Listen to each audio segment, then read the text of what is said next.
place dans l'axe d'une transmission familiale.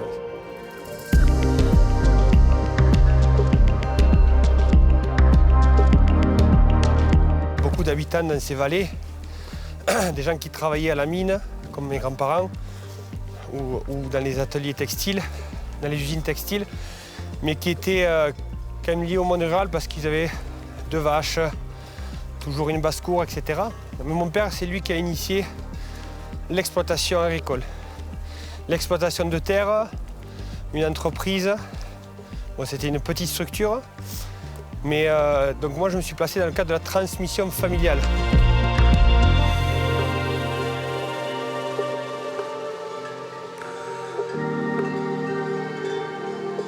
Nous, ce qu'on est fiers quand même sur notre exploitation, c'est que l'on est aussi sur une transmission hors cadre familial.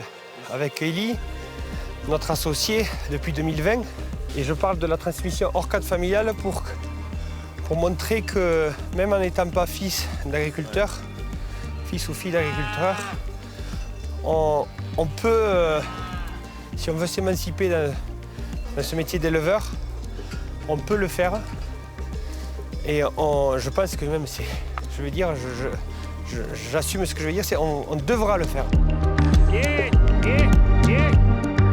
Toute la bande, on est quand même pas mal de mecs de notre génération, hein, les années 80, milieu 80. Hein. Tout le monde a fait quelques années de boulot ailleurs, en ville par exemple, il allait vivre en ville, a essayé, a fait ses trucs, et puis il a dit bon, ben, on revient là parce qu'il y a un cadre de vie. J'avais toujours aimé les animaux.